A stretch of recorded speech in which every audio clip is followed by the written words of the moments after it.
Israel, Tuhan Allah kita, Tuhan itu Esa. Nah, apa hukum utama di situ? Perkenalan apa yang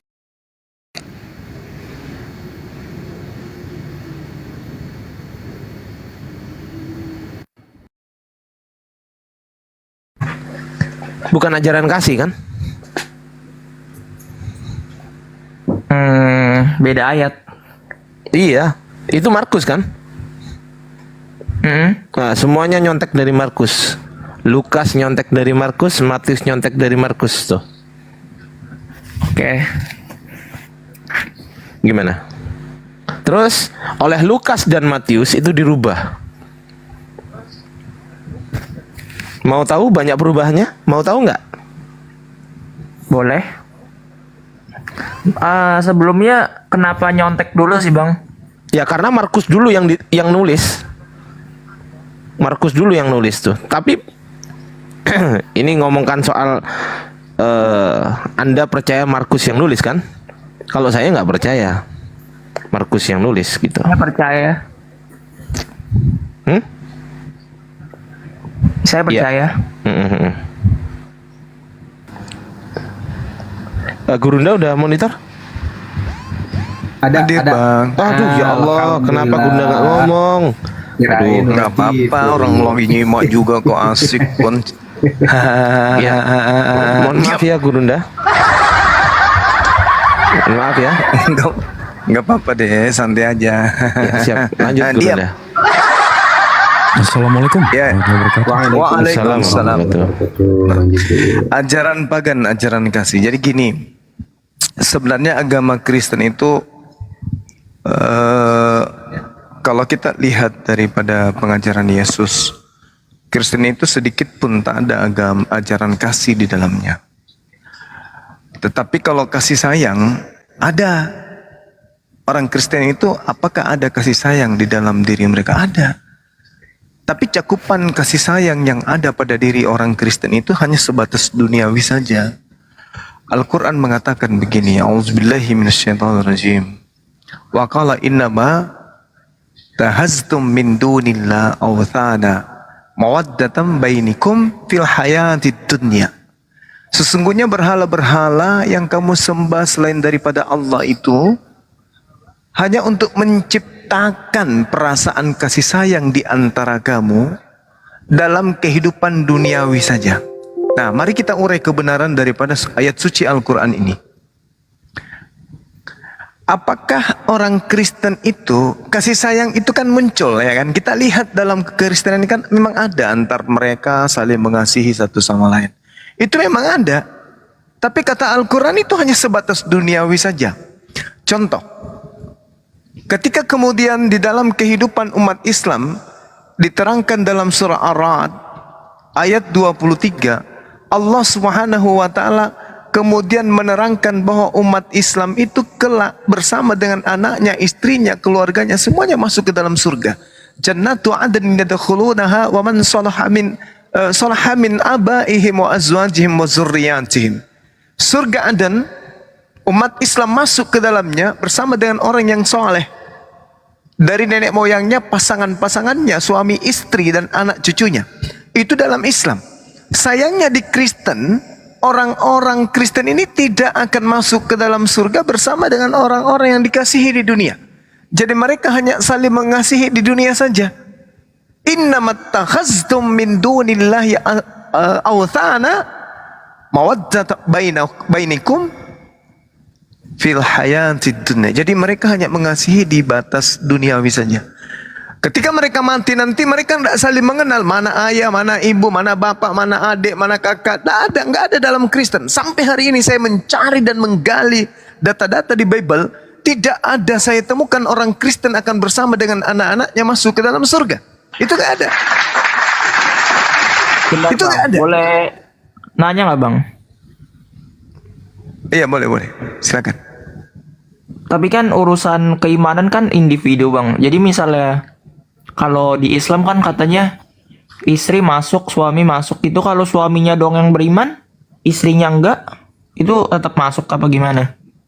Ya, jadi kalau di dalam Islam itu, diterangkan kemudian oleh Allah Subhanahu wa taala, ya ayyuhalladzina amanu qu anfusakum wa ahlikum nara.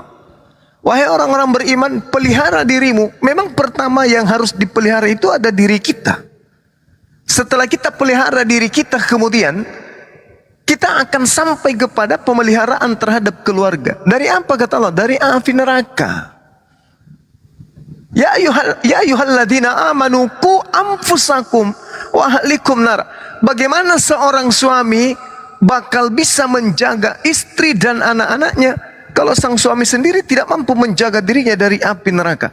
Jadi suami dulu harus memberikan contoh.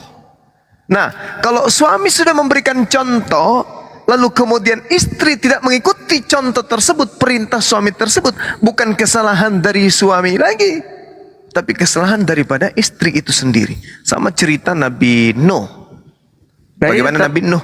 Nah, gimana? Tetap satu suaminya masuk surga, tetap Izin aja Bang Tren, istrinya mohon maaf masuk Bang neraka. Tren, ketika Gurunda Zuma sedang ngomong jangan dipotong dulu ya, tunggu selesai ya, sabar ya, lanjut. Ya, jadi Silakan, kita Bang. masih fokus kepada tema ya, Dek. Trans. Jadi gini, ketika berbicara mengenai kasih, kasih itu implementasinya adalah kepada diri kita dulu, lalu kemudian kepada keluarga. Sama seperti Matius 5 nomor 19. Barang siapa yang meniadakan hukum Torah, meskipun yang paling terkecil, lalu mengajarkan kepada anaknya, cucunya, istrinya, suaminya, dan seterusnya, maka dia akan menempati tempat terendah. Sebaliknya, barang siapa yang tidak meniadakan tapi mengamalkan, mengajarkan, mengaktualisasikan dalam kehidupan beragama, kata Yesus, lalu mengajarkan juga kepada anaknya, istrinya, kakaknya, semuanya pada orang lain, maka dia akan menempati tempat tertinggi, yaitu surga. Sama seperti itu.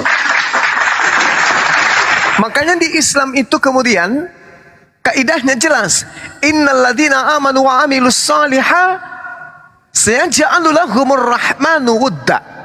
Sungguh orang-orang yang beriman dan mengerjakan kebajikan, Allah yang Maha Pengasih akan menanamkan rasa kasih sayang di dalam hati mereka. Makanya umat Islam itu rasa kasih sayangnya sangat tinggi, karena mereka mengasihi di dunia untuk menuju kepada kehidupan akhirat. Nah, kesimpulannya dulu nih. Di Kristen itu tak ada kasih. Kenapa di Kristen tak ada kasih? Karena Kristen antara ibu ayah kepada anaknya itu mengajak anaknya masuk ke dalam api neraka. Apa pembuktiannya? Yang tadi itu, Matius 5 nomor 19. Barang siapa yang meniadakan hukum Taurat lalu mengajarkan kepada orang lain, maka dia akan menempati tempat terendah. Orang Kristen begitu anaknya bisa berjalan, diajaknya ke gereja.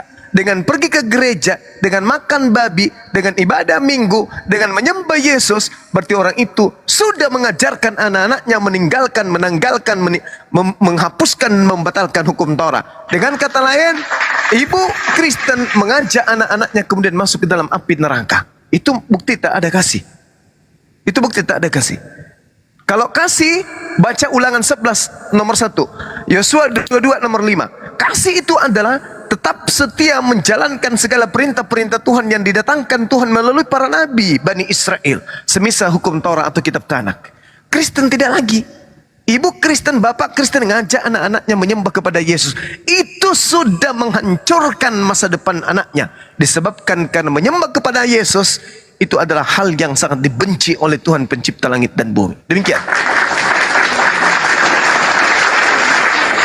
Oke, berarti kan itu dari perspektif agama abang ya, bukan dari Matius, agama kita, Kak.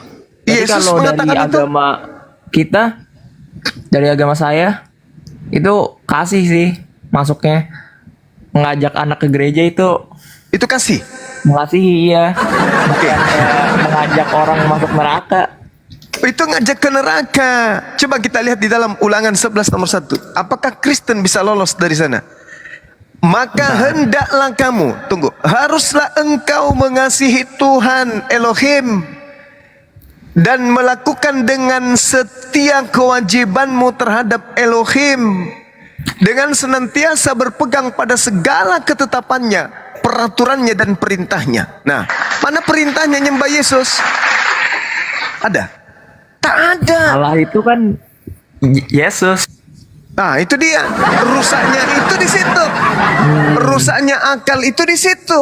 Bagaimana mungkin Anda mengatakan Allah itu adalah Yesus? Bilangan 23 nomor 19. Allah bukan manusia dan bukan anak manusia.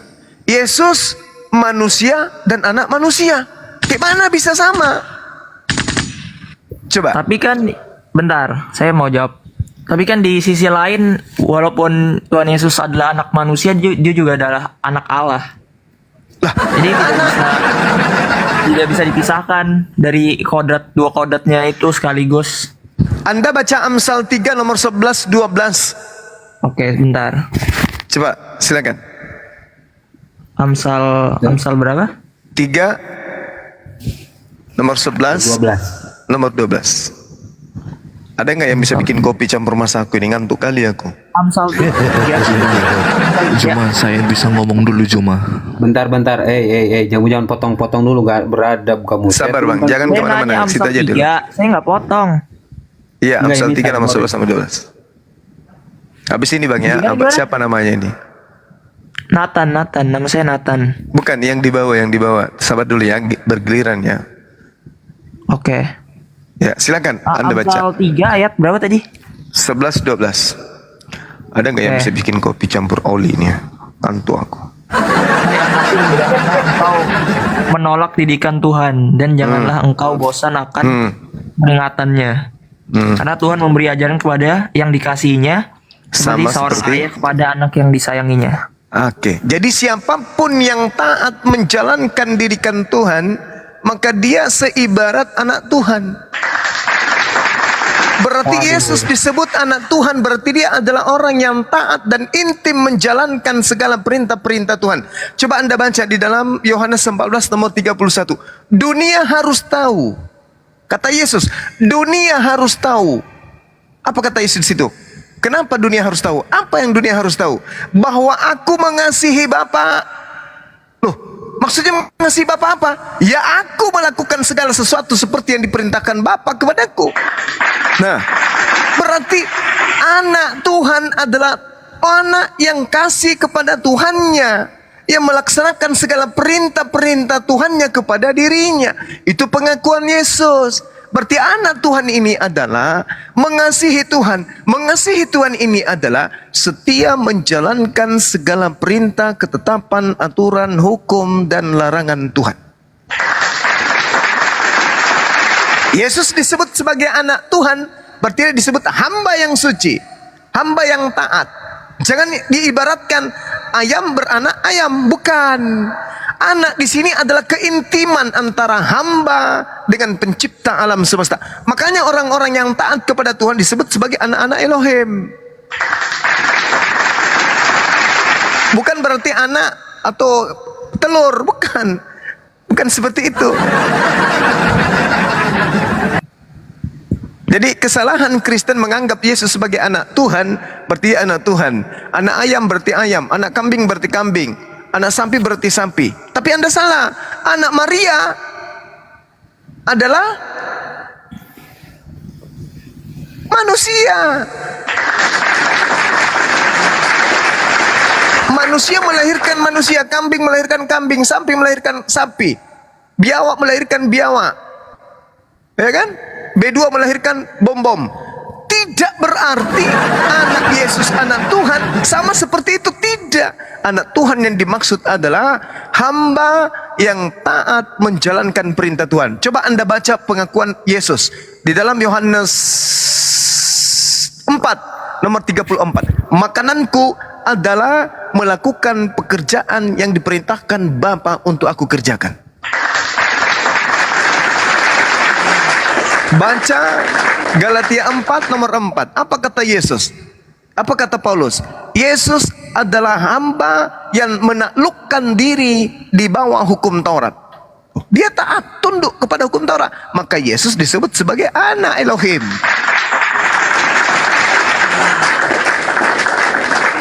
Baca Kisah Para Rasul 4 nomor 27-28, Yesus disebut sebagai apa?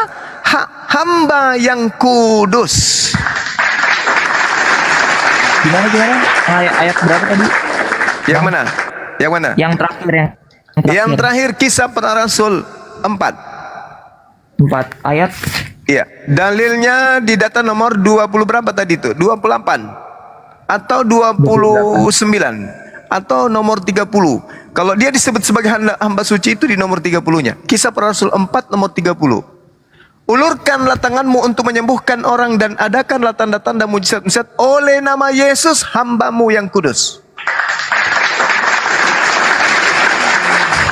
Yesus itu hamba, Bung. Dia anak karena dia intim kepada Tuhan. Coba Anda baca Ibrani 5 nomor 7. Sebagai manusia, dia mempersembahkan doa yang sungguh-sungguh kepada hakikat yang mampu menyelamatkannya dari maut, dan atas kesolehannya doanya dikabulkan. Coba. Makanya Yesus itu tidak disalib karena kesalehannya. Dia berdoa semalam-malaman kepada Tuhan agar diselamatkan dari maut, doanya dikabulkan. Makanya dia selamat dari penyaliban. Gitu. Itu data. Nah, begitu cara kita belajar. Kenapa? Karena untuk mencari kebenaran itu, pola yang harus lebih utama itu adalah akal. Kenapa? Karena akal adalah makhluk materi Tuhan yang Tuhan tanamkan dalam materi fisik tubuh kita sebagai manusia. Akal merupakan serpihan cahaya yang dengan cahaya itu kita mampu membedakan segenap kualitas-kualitas objek. Ini adalah ember, ini adalah timba, ini manusia, ini kambing, ini sapi, ini tumbuhan dan seterusnya. Dengan akal kita mampu kemudian. Kenapa? Akal itu adalah cahaya. Akal mengikat kita sebagai manusia dalam realitas kita sebagai hamba Tuhan.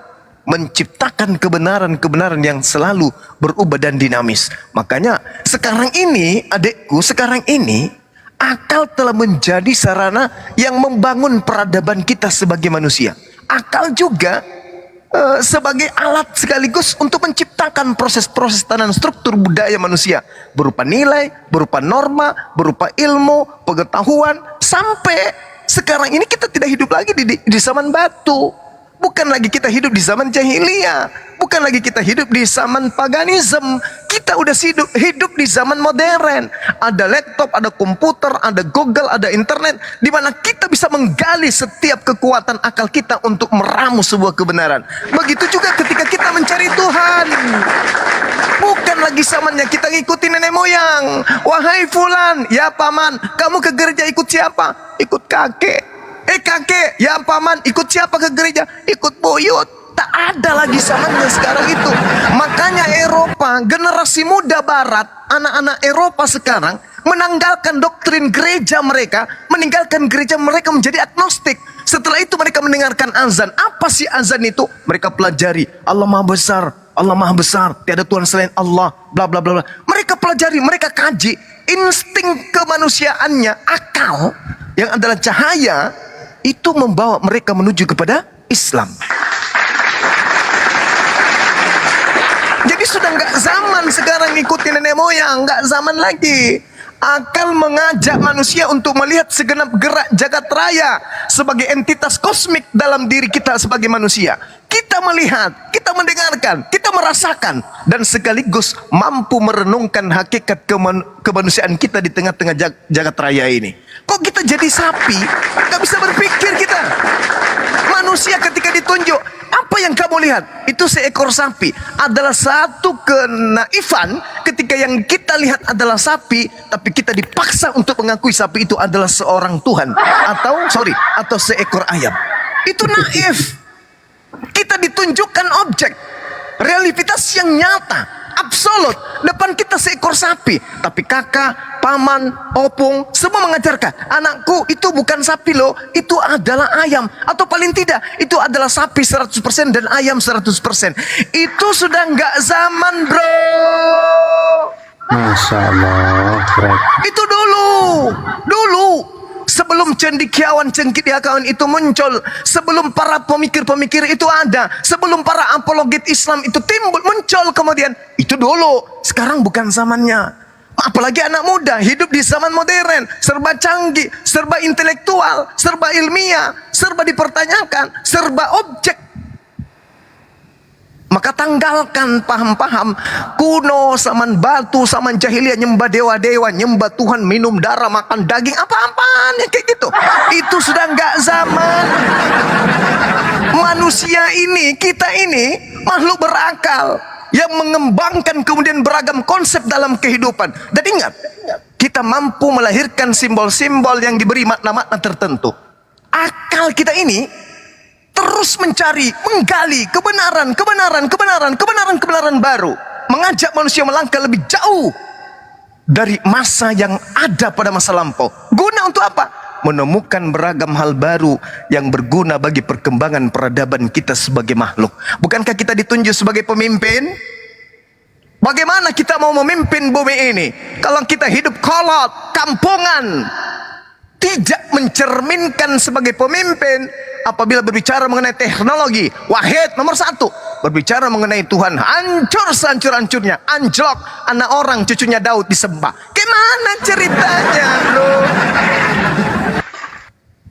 Enggak zaman lagi yang kayak gitu. Jadi akal kita diberikan oleh Allah untuk mencipta beragam karya yang berguna bagi kita sebagai manusia.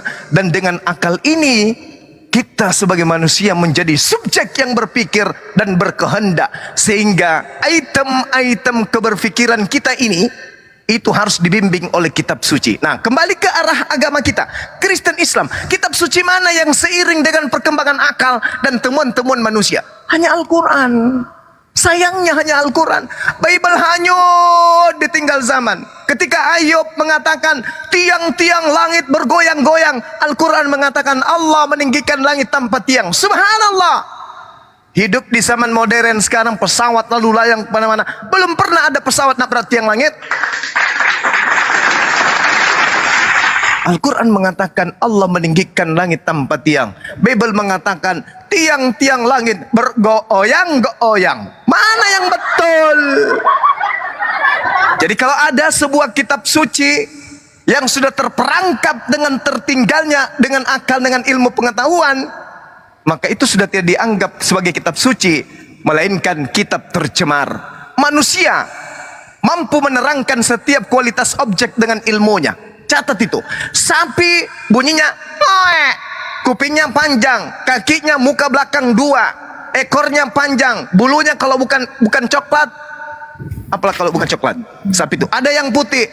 Jadi manusia mampu menerangkan setiap kualitas objek dengan ilmu, yang dengan itu kemudian manusia memahami kehendak Tuhan bagi diri kita. Kita mampu menelaah, ini loh, itu loh, ini loh, itu loh. Begitu juga prinsip Tuhan yang Tuhan tanamkan di hati kita. Mampu kita dengan akal menelaah kebenaran Tuhan, kehadiran Tuhan di tengah-tengah kita. Mampu itu. Kita nggak bisa kemudian dicocoki dengan paham-paham jahiliyah. Makanya Al-Quran mengatakan apa? Walaqad khalaqnal insana wa na'lamu ma tuwaswisu bihi nafsuh wa nahnu aqrabu ilaihi min hablil warida.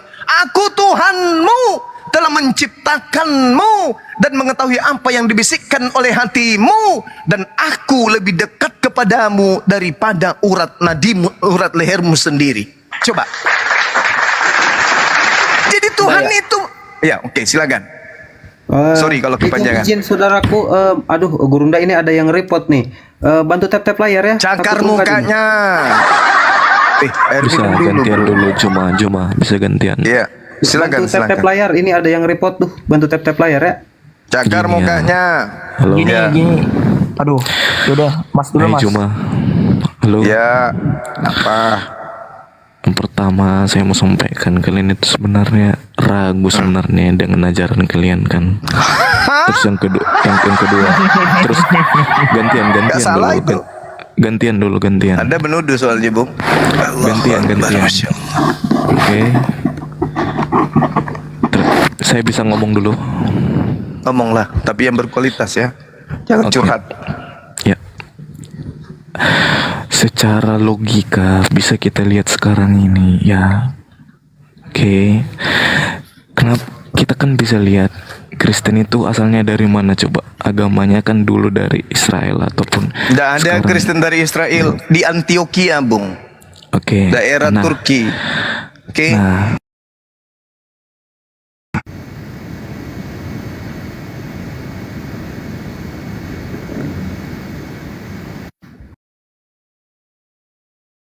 di Islam, misalnya di Arab Saudi, orang itu Sama menciptakan salah. misal gantian dulu bang, misalnya sekarang ini Arab Saudi menciptakan apa namanya Ka'bah, orang Islam datang ke sana biar apa? Biar pendapatan orang itu ada. Oke, itu yang pertama. salah Kita ente. tunggu, kita buka pikiran dulu. Yang kedua, Oke, orang oke. itu membuat tertulis seperti Al-Qur'an, kurma itu bermanfaat karena itu datangnya Ini dari sumbernya mereka. dari mana nih bang? Ini Gitu. sumbernya dari mana nih?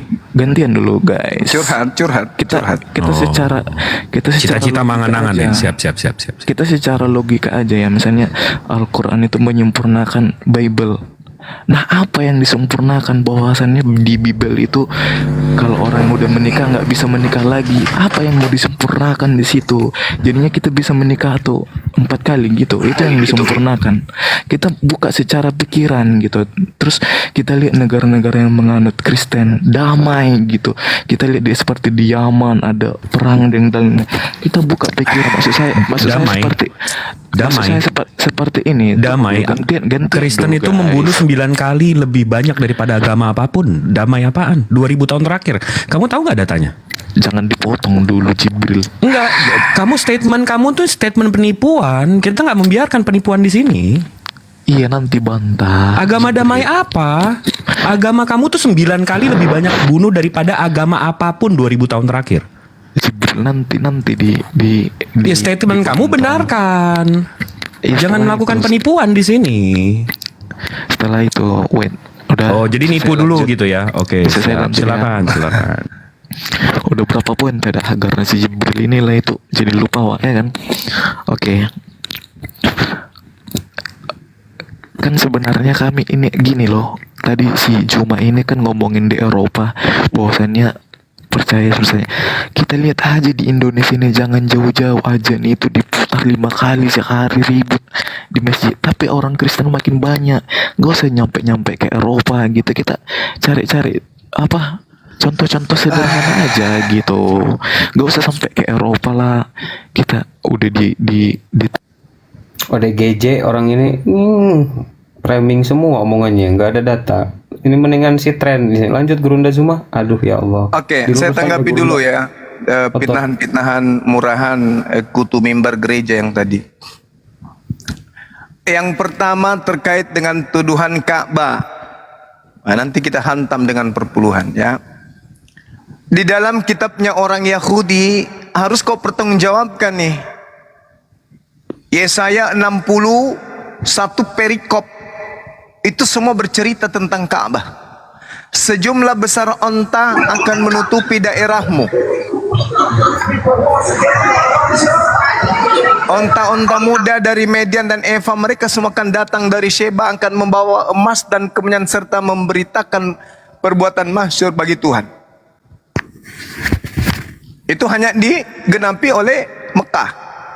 Segala kambing domba Kedar akan terhimpun kepadamu, domba-domba jantan Nebayot akan tersedia di dalam ibadahmu.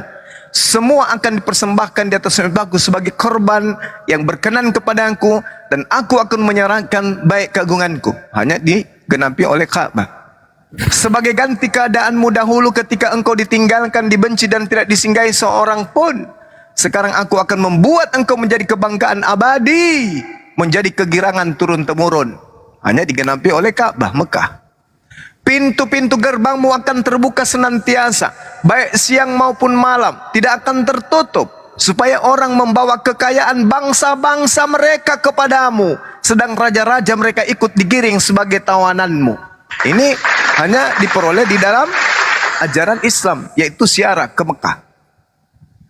Sebagai ganti tembaga aku akan membawa emas, sebagai ganti besi aku akan membawa perak, sebagai ganti kayu tembaga dan sebagai ganti batu besi aku akan berikan damai sejahtera. Damai sejahtera, shalom, salam, Islam dan keadilan yang akan melindungi dan mengatur hidupmu. Hanya di Islam ada aturan-aturan shalom, damai sejahtera. Lanjut Yesaya 62, orang akan menyebutkan mereka bangsa yang suci, tanah yang suci, orang-orang tebusan Tuhan, dan engkau akan disebutkan yang dicari, kota yang tidak ditinggalkan. Ini dia. Siapa yang menggenapi semua itu? Hanya di Mekah. Yesaya 60, tidak akan ada lagi kabar tentang perbuatan kekerasan di negerimu, tentang kebinasaan atau keruntuhan di daerahmu. Engkau akan menyebut tembokmu selamat, salam, Islam, dan pintu-pintu gerbangmu disebut pujian. Subhanallah. Pujian, alhamdulillah, wala ilaha illallah, Allahu akbar. Yesaya 35, di situ akan ada jalan raya yang tidak disebutkan, yang disebutkan dengan sebutan jalan suci. Orang-orang yang tidak bersunat tidak boleh melintasinya, dan orang-orang pandir tidak akan mengembara di atasnya. Ini di mana? Bolehkah orang yang tidak bersunat masuk ke dalam tanah suci Mekah? Boleh. Ini dikenapi di sana. Nah, ini tidak ada unsur politik. Ini kerajaan akan diambil daripadamu dan akan diberikan kepada bangsa lain yang akan menghasilkan buah kerajaan itu. Ini memang sudah penggenapan, mau kayak mana lagi? Kejadian 49 nomor 10. Tongkat kerajaan dari Yehuda tidak akan beranjak. Kepemimpinan di pundaknya tidak akan bergeser sebelum dia yang berhak datang untuk mengambilnya, yaitu dia yang mampu menegakkan hukum-hukum kepada bangsa-bangsa. Masya Allah. Kau nggak bisa kemana-mana, karena itu sudah bercerita. Tuhan sudah dalam Yeremia 28 nomor 11 itu sudah, aku tahu rancanganku tentang kalian, yaitu rancangan salam, damai sejahtera, Islam, salam. Tuhan sudah merancang Islam itu. Makanya dikatakan al-yauma akmaltu, pada hari ini telah kusempurnakan rancanganku, yaitu rancangan apa? Islam. Dan aku ridha damai sejahtera itu sebagai agamamu. Sahih, valid, tak ada. Nah, sedangkan yang unsur politik itu apa namanya? Aduh, lupa saya.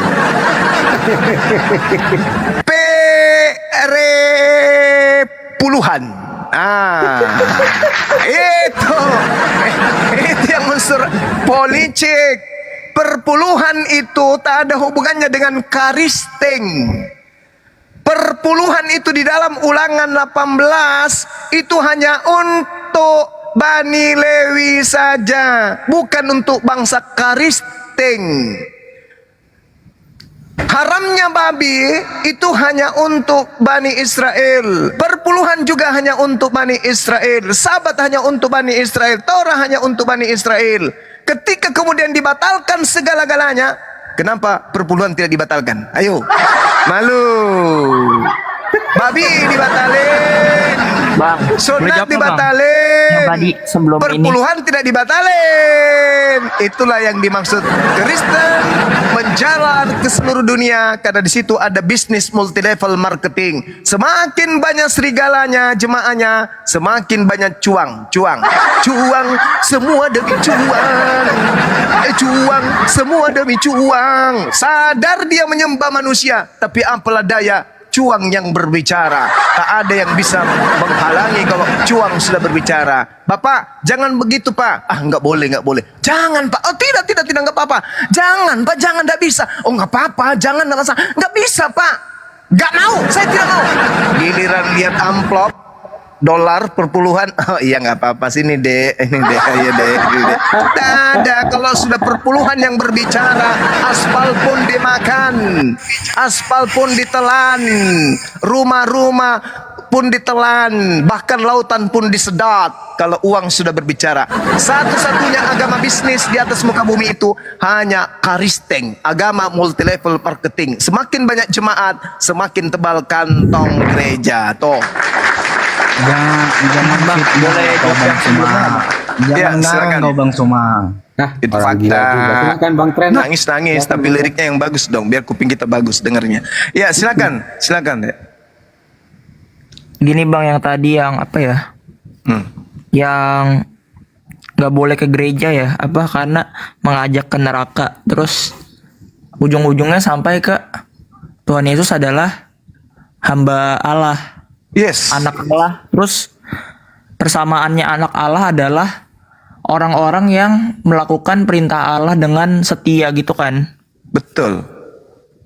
Tapi nggak bisa dimaknai hanya seperti itu. Jadi kita nggak bisa disamain sama Tuhan Yesus, walaupun ada beberapa orang yang juga apa ya, melakukan taat gitu kan. Tapi kan tetap aja kita masih berdosa. Sedangkan kalau Tuhan Yesus di dalam Alkitab dan dari sejarah juga emang nggak berdosa gitu. Jadi terus gimana ya? Terus kalau mengenai Tuhan Yesus Tuhan apa bukan, itu juga udah jelas sih di Alkitab menurut saya. Gitu.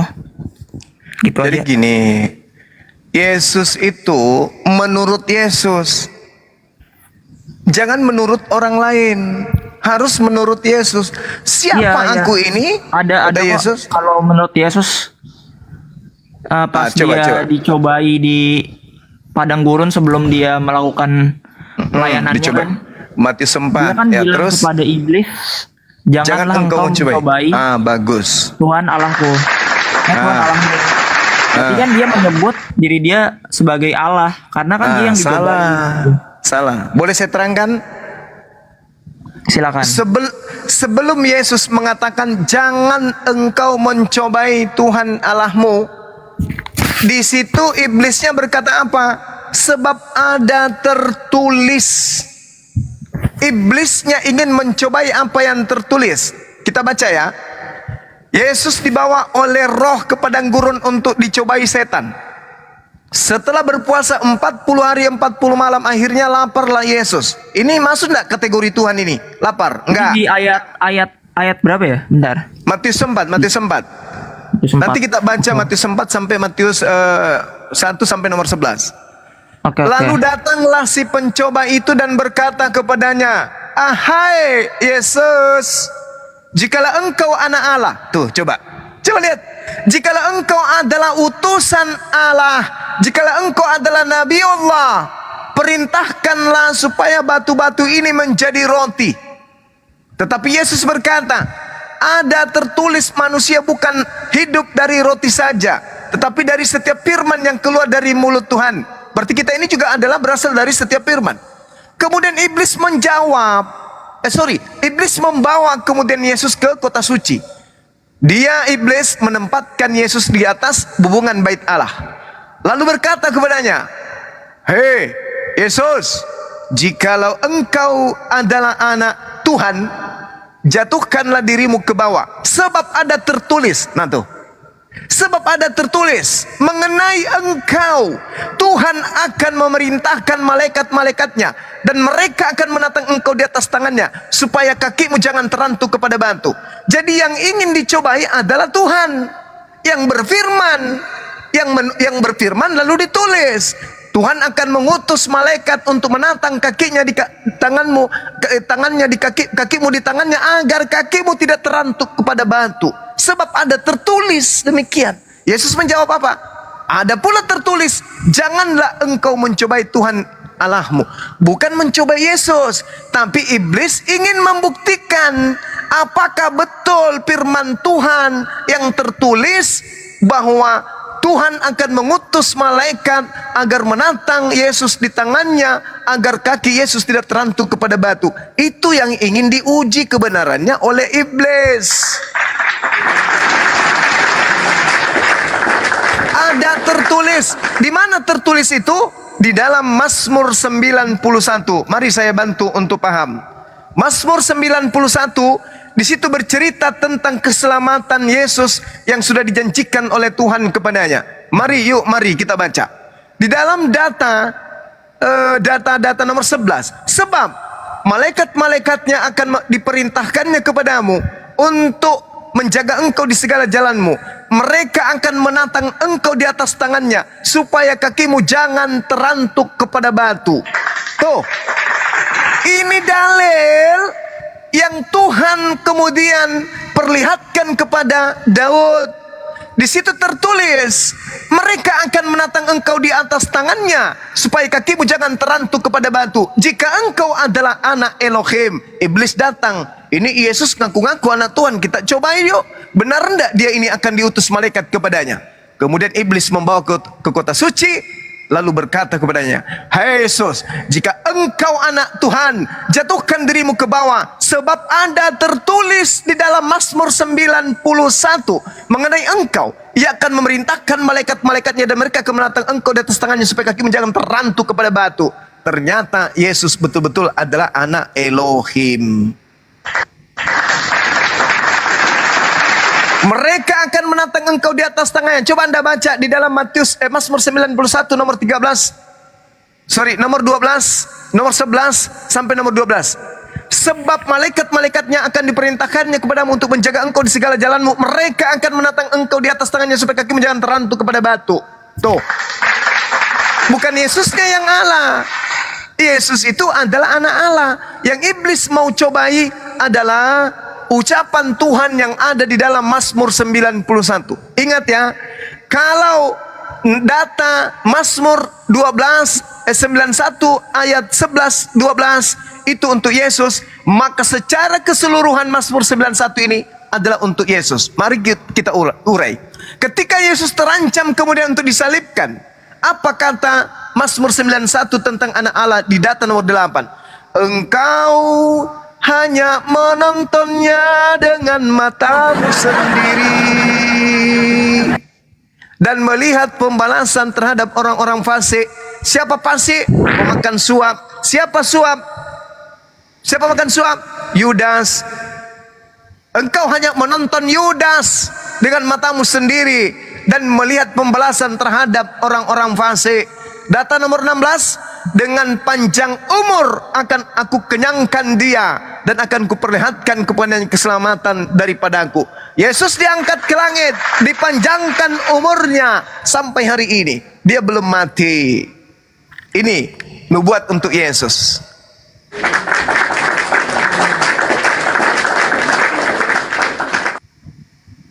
Ada lagi pertanyaan? Silakan. Menurut abang itu dia mencobai apa ya? Kayak Perkataan Tuhan. Tulisan yang di Mazmur gitu kan, bukan Iya, mencobai betul. Tuhannya Yes. gitu, mencobai Yesusnya gitu. Kan? Ya udah Bukan. sih. Oke sih. Apa? Ya. Gimana ya? Kalau Ya, interpretasi abang kayak gitu ya udah. Tapi kan ada yang apa ya? Ada bukti lain nggak itu doang kalau Tuhan Yesus itu Tuhan gitu. Tidak bisa Yesus itu Tuhan. Tidak bisa. Yesus itu manusia. Sedangkan Tuhan bilangan 23 nomor 19, Tuhan bukan manusia dan Tuhan bukan anak manusia. Yesus anak manusia, dia manusia. Kalau Anda tidak mengakui Yesus sebagai manusia, Anda adalah antikristus. 2 Yohanes 1 nomor 7. Siapakah penipu, siapakah pembohong, siapakah penyesat itu? Dalam bahasa Yunani planos. Bukankah dia yang pergi ke seluruh dunia, yang tidak mengaku Yesus datang sebagai manusia? Itulah penyesat dan itulah antikristus. Nah, Anda mengatakan Yesus Tuhan, berarti Anda tidak mengakui Yesus manusia. Berarti Anda adalah pendusta, Anda adalah antikristus, Anda dajjal.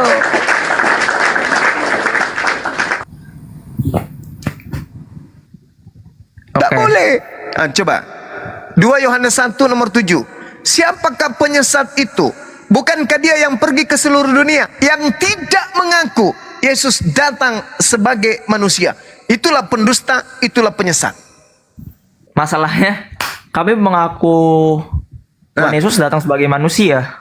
Terus ke gereja nyembah siapa? Manusia atau Tuhan? Yesus. Nah, tuh berarti Anda penipu. Kan sudah dibilang dalilnya. Siapakah pembohong itu? Pembohong itu lain di mulut, lain di praktek. Itu Anda katakan. Sebab kami mengakui Yesus itu manusia. Oke, kami manggut-manggut aja. Begitu hari Minggu kami intip Anda di gereja. Pada hari Minggu kami pergi nyembah Yesus. Pembohong, penipu. Bang Suma, sorry Bang Suma. Tadi Anda mengatakan Anda Maha mengakui dia Kuasa- datang Maha sebagai Kuasa manusia. itu- Tapi kok Anda menyembahnya? Berarti Anda pembohong. Benarlah yang dikatakan 2 Yohanes 1 nomor 7. Sebab banyak penyesat. Coba, kata penyesat dalam akar kata Yunani itu adalah planos. Planos itu pembohong. penyesat, penipu. Yang dikatakan Oke, Bang. penyesat, penipu, Benar, Bang. Benar, mulut Bang. berkata berbeda dengan praktek. Anda mengatakan dengan mulut Anda Yesus adalah manusia, Bang Suma. Dia datang sebagai manusia, Bang Suma. Hari Minggu kuintip, saudara. Sampai di gereja, pada hari Minggu aku menyembahnya Yesus. Anda membantah diri Anda mengatakan Boleh ini nggak? manusia.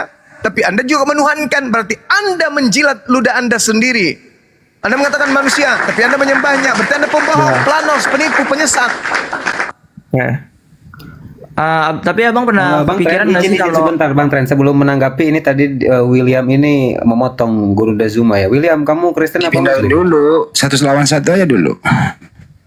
Siap, Bang Hendy. Memastikan doang ini, Muslim apa Kristen, Bang William? Enggak dia itu. Bebas bang. Gimana? Bebas saya nggak nyimak bang. Mau lanjut, Bang Tren? Oke. Bang Zuma kan tadi ngasih statement kalau Yohanes nulis kalau yang mengakui apa ya Yesus sebagai manusia itu antikristus kan.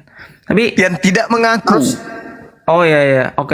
Terus nanti dikasih kesimpulan bahwa yang menyembah manusia itu antikristus gitu kan? Yes. Ya kan? Oke. Tapi Bang Zuma pernah mikir nggak sih kalau Yohanes itu juga nyembah Tuhan Yesus? Dia mati buat Tuhan Yohanes- Yesus juga. Yohanes yang mana yang nyembah Yesus? Muridnya, anak Nikodemus, anak Nikodemus maksudnya. Zebedeus. Enggak. Penulis Yohanes ini bukan Yohanes, murid Yesus, bukan. Kitab Yohanes ini ditulis tahun 40-an. Bahkan ada yang mengatakan ditulis di era tahun 130-an baru rampung kitab Yohanes ini. Itu bapak-bapak gereja asal mula mengatakan itu. Ditulis antara tahun 40 sampai tahun 130. Kan dahsyat ini. Dan Anda Oke. kalau mau membuktikan bahwa Yohanes bukan penulis buku Yohanes, baca di dalam Yohanes 21 nomor 24 sampai nomor 25. Jelas di situ. Yang menulis buku Yohanes bukan murid Yesus. Berarti sekarang Bang Zuma mempertanyakan keaslian Alkitab dan penulisnya ya? Bukan. Al-Quran saya berkata bahwa Bible itu dituliskan berdasarkan atas penyelidikan orang-orang yang hanya menduga-duga tanpa mengetahui kebenarannya. Al-Quran mengatakan apa? Wa minhum ummiyuna la ya'lamuna al-kitaba illa amaniya wa inhum illa yazunnun. Di antara mereka ada yang buta huruf yang tidak memahami kitab pengajaran Torah dan seterusnya kecuali hanya berangan-angan dan mereka hanya menduga-duga. Lalu Allah mengatakan apa? Wailul lilladzina yaktubuna al-kitaba bi'aidihim thumma yaquluna hadza min 'indillah liyastaru bihi thamanan qalila. Celakalah orang-orang yang menulis buku dengan tangan mereka sendiri kemudian berkata ini dari Allah. Celaka. Dan sungguh celaka kata Allah. Coba Anda lihat. Anda menelisik kemudian penulis-penulis Bible Anda. Ada enggak di antara mereka yang tidak celaka mati mengenaskan? Ada enggak? Justru itu. Bentar Bang. Justru itu Bang. Siapa orang yang berani mati kalau buat sebuah kebohongan gitu kan? Gitu intinya. Ya justru Tuhan bersumpah. Anda tidak percaya Quran? Kuambil dari Ulangan 18. Kita lihat dari Ulangan 18 nomor 20. Gini Bang.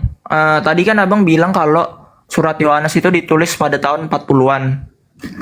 Yes. Gitu kan. Terus Abang kayak nggak percaya yang nulis itu Yohanes murid Tuhan Yesus gitu kan. Bukan tidak percaya, Bung. Keasliannya dipertanyakan terus.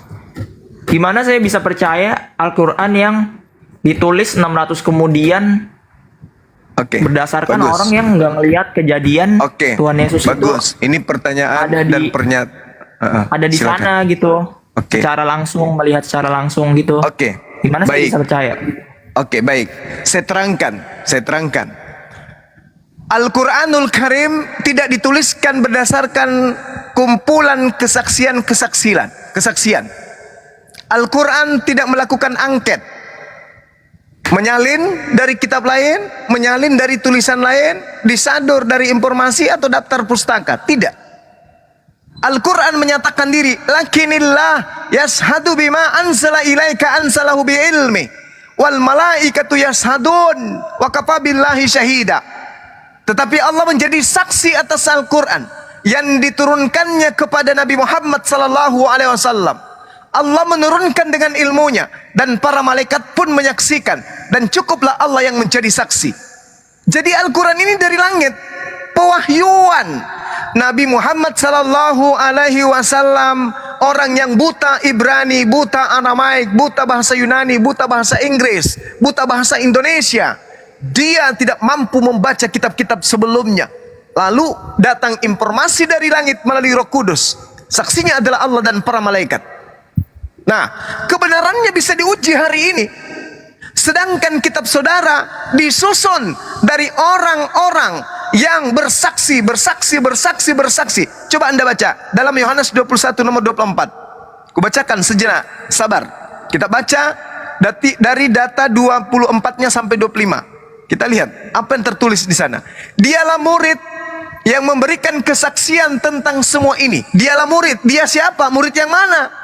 Yang telah menuliskannya, dan kita tahu bahwa kesaksiannya itu benar. Kesaksiannya itu benar. Masih banyak hal-hal lain lagi yang diperbuat oleh Yesus. Tetapi jikalau semuanya itu harus dituliskan satu persatu, maka agaknya dunia ini tidak dapat memuat semua kitab yang harus ditulis itu. Coba, dialah murid. Kenapa dia tidak mengatakan akulah murid yang memberi kesaksian tentang semua ini dan yang telah menuliskannya, dan kalian tahu bahwa kesaksianku itu benar. Itu kalau yang menulis Yohanes. Tapi karena bukan Yohanes yang menulis, maka narasinya adalah dialah murid yang memberikan kesaksian tentang semua ini, yang telah menuliskannya, dan kita tahu bahwa kesaksiannya itu benar. Loh, berarti bukan kamu yang bersaksi, kamu hanya penulis, kamu hanya wartawan, kamu bukan Yohanes. Makanya kitab Yohanes ini baru belakangan muncul ada nama Yohanes. Dulu kitab karangan Yohanes. Sebelumnya tidak diketahui siapa penulisnya. Begitu, Bung. Al-Quran wahyu, tidak butuh saksi. Kitabmu butuh saksi. Giliran dipanggil saksinya, dialah murid yang memberi kesaksian. Hei, sini dulu. Murid yang mana, coy? Murid yang mana ya, Pak ya? Memberi kesaksian apa? Kesaksian apa, Pak ya? Murid yang mana yang memberikan kesaksian? Yang mana ya, Pak ya? Pokoknya saksi deh, Pak. Pokoknya saksi, nggak usah tanya, Pak. Yang penting saksi. Begitu pola kebenaran. Nggak bisa, nggak boleh. Kebenaran itu nggak boleh. Makanya saudara, sebelum kita usai, ruh yang ada pada diri kita ini, tadi setelah kita bahas tentang kebenaran akal, sekarang kita berbicara mengenai ruh yang ada pada diri Anda, saya, dan sahabat-sahabat yang ada di sini. Ruh itu adalah kehendak Tuhan dalam diri kita.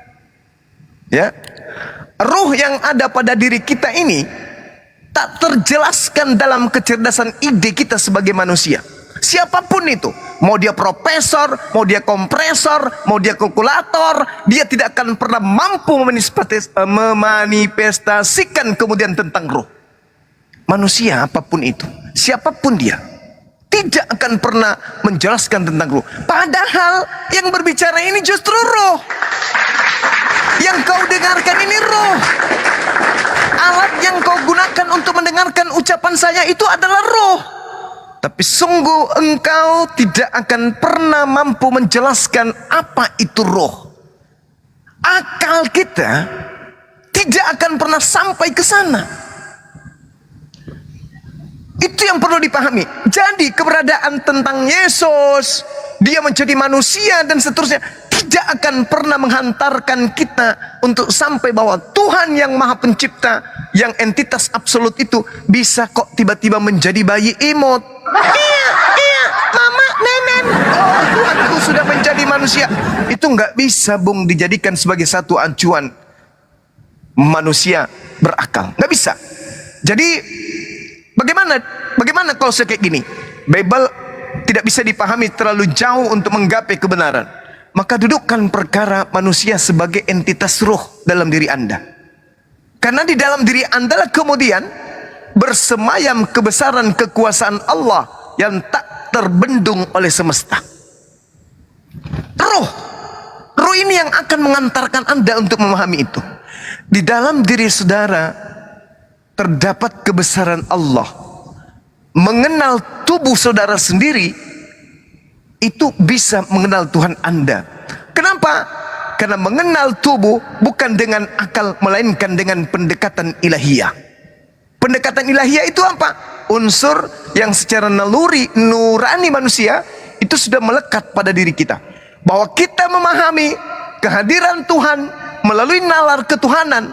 Karena di dalam tubuh kita ini terdapat entitas ruh sebagai bayang-bayang Tuhan dalam diri kita. Anda, teman-teman yang mendengarkan, siapapun yang ada di sini, ruh yang ada pada diri kita itu adalah bayang-bayang tentang akan adanya wujud Tuhan yang absolut.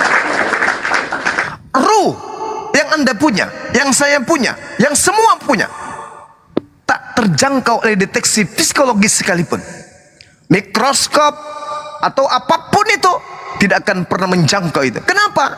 Walaupun jiwa menderita gila, roh kita tidak pernah mengalami kegilaan. Coba Anda lihat, apakah ketika Anda melihat orang gila, rohnya ikut gila? Tidak. Kenapa demikian? Karena roh yang ada pada orang gila itu adalah dimensi bayang-bayang akan adanya Tuhan. Jadi Tuhan tidak perlu datang ke atas muka bumi menjadi bayi. Iya, mama, nenek. Oke bang. Oke bang. Itu, ya. Jadi jangan cari Tuhan. Tuhan tidak perlu dicari. Sebab ruh itu adalah simbol eksistensi Tuhan pada diri Anda. Jangan cari Tuhan. Tuhan sudah ada pada diri Anda. Eksistensi Tuhan, Tuhan gambarkan pada diri Anda dengan meneteskan sedikit cepat roh pada diri Anda. Itulah dia. Jadi jangan usah cari Tuhan. Lanjut. Saya mau nanggepin sih tadi. Silakan. Apa ya? Tadi kan Tuhan menjadi manusia karena kita ingin mencari Tuhan. Itu kan premisnya ya berarti ya? Ya, itu dalam konsep kalian. Salah bang. Jadi Tuhan konsep mana itu? manusia. Tuhan menjadi manusia kan konsep Kristen. Bukan karena kita ingin mencari dia, tapi dia ingin menebus dosa kita. Ini lebih parah lagi. Udah bang, tapi lain dari itu saya mau Doktrin nanya kan gereja tadi. masuk ke Bang Tren. Jadi Bang Tren ini memang seumuran Bang Tren harus kritis. Jadi akal itu digunakan benar kata Gurunda Zuma Benar, tadi. benar. Jangan sampai percaya oke. saja dengan apa yang dikatakan oleh bapak-bapak gereja. Jadi dipakai akal sehatnya. Lanjut Bang Tren, lanjut. Bentar. Selain dari ini kan udah kalau ngomongin tugas Yesus menjadi manusia udah beda topik ya. Jadi saya mau nanya doang yang tadi sempat di-mention, kenapa banyak martir di Penulis Bible.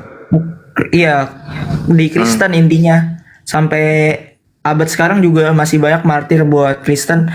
Pertanyaan saya, kenapa mereka mau mati cuma buat kebohongan? Intinya itu aja sih. Itu doang. Oke. Baik. Saya bacakan dalil. Kalau dari Al-Quran Anda percaya, Ulangan 18 20 sampai 22. Tetapi seorang nabi yang terlalu berani untuk mengucapkan demi namaku perkataan yang tidak kuperintahkan untuk dikatakan olehnya, atau yang berkata demi nama Tuhan lain, atau yang berkata demi Tuhan lain, berarti orang Kristen nih. Nabi itu harus mati. Jika sekiranya kamu berkata dalam hatimu, bagaimana kami mengetahui perkataan yang tidak dipermankan Tuhan? Apabila seorang nabi berkata demi Tuhan lain, nama Tuhan, dan perkataannya itu tidak terjadi dan tidak sampai, maka itulah perkataan yang tidak difirmankan Tuhan. Dengan terlalu berani nabi itu telah mengatakannya, maka janganlah gentar padanya. Nabi di sini adalah pemimpi. Nevi pemimpi. Jadi maksudnya orang-orang yang mengajarkan, melihat, menubuatkan yang tidak berasal dari Tuhan. Apa kata Tuhan? Itu harus mati. Ini Ulangan 18. yang mengatakan itu. Kalau nggak percaya kepada Quran. Oke. Tapi kan gini bang ya. Iya. Gimana ya? Kalau premis abang bilang dia harus mati, berarti kan ada orang yang intensinya membunuh gitu kan, membunuh kayak apa ya?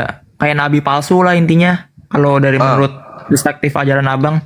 Tapi kan ini mereka gimana ya? Mereka kan kayak apa ya? Bukannya dibunuh gitu loh, tapi menyerahkan diri. Maksudnya gitu loh. Bukan. Gini bang. Abang tahu ini nggak bang? Kematian Santo Petrus. Sempet kan dia kabur dari kematiannya, tapi dia balik lagi buat disalib. Ujung-ujungnya disalib kebalik. Itu tuh mereka yang nyerahin diri bang, bukan mereka yang diincar terus dibunuh. Itu enggak gitu maksudnya. Tuh. Nah, Anda tahu tidak? Tuhan itu maha membolak-balikkan hati manusia. Tahu kan? Kalau Tuhan sudah mengutuk Kristen atau Tuhannya Islam? Tuhan itu cuma satu. Tuhan itu cuma satu. Cuman ada di antara kita yang salah sembah. Bukan Tuhan yang kita sembah. Ketika Anda berteriak kemudian, ya Tuhan, yang mendengarkan itu Tuhanku. Yesus, bukan Yesus. Yesus tidak maha mendengar. Anda berdoa di gereja, yang mendengarkan doa Anda itu bukan Yesus, tapi Tuhanku. Tuhan yang umat Islam yang mendengarkan itu. Karena Tuhan itu maha pengasih, hambanya mau menyembah dirinya ataupun tidak menyembah dirinya, Tuhan tetap kasih. Makanya dikatakan Bismillahirrahman. Dengan menyebut nama Allah, dialah Allah yang maha pengasih. Anda mau sembah dia, Anda mau ingkari dia, Anda mau hujat dia, dia tetap maha pengasih. Karena kebenaran sebuah agama tidak dilihat dari cerminan doa kita dikabulkan atau tidak. Karena kapan doa menjadi runutan kita mengatakan Tuhan itu benar, maka semua Tuhan-Tuhan agama lain itu benar. Orang Hindu berdoa dikabulkan, Kristen berdoa dikabulkan, Islam berdoa juga dikabulkan. Berarti ada berapa Tuhan? Banyak Tuhan berarti? Enggak. Tuhan cuma satu. Tuhan yang maha kaya. Siapapun yang berdoa, Tuhan tak ada nilai. Anda minta uang 1 miliar, untung baik kalau Tuhan saya tidak jatuhkan 1 miliar dari langit, tapi berupa koin jatuh di kepala Anda. Untung bagus. Tuhan memberikan siapapun yang meminta. Mau dia kafir, mau dia Islam, mau dia Kristen, dikasih. Nah itulah fungsinya akal. Supaya kita ini kemudian menelaah kebenaran dan keberadaan Tuhan. Bukan kita kemudian menunggu Tuhan datang kayak agama pagan, Hercules turun ke bumi, Krishna turun ke bumi, apalagi Dewa Horus turun ke bumi, apalagi Buddha turun ke bumi. Ngapain yang kayak gitu-gitu? Tuhan itu meliputi segala aspek. Tuhan meliputi segala aspek. Jadi tidak perlu Tuhan itu datang lahir, apalagi jadi bayi. Nauzubillah, sama nauzubillah. Bentar bang. Ya, boleh ngomong nggak? silakan. Masalahnya tadi saya nanyanya premis abang kan yang sebelum ini ngomong kalau apa ya, nabi-nabi dari Kristen tuh apa, bukan nabi sih, apa rasul atau santo-santa juga itu dibunuh gitu, diincar buat dibunuh. Tapi kan inti yang tadi saya bilang, mereka nggak dibunuh, mereka menyerahkan diri. Itu yang saya tanya gitu.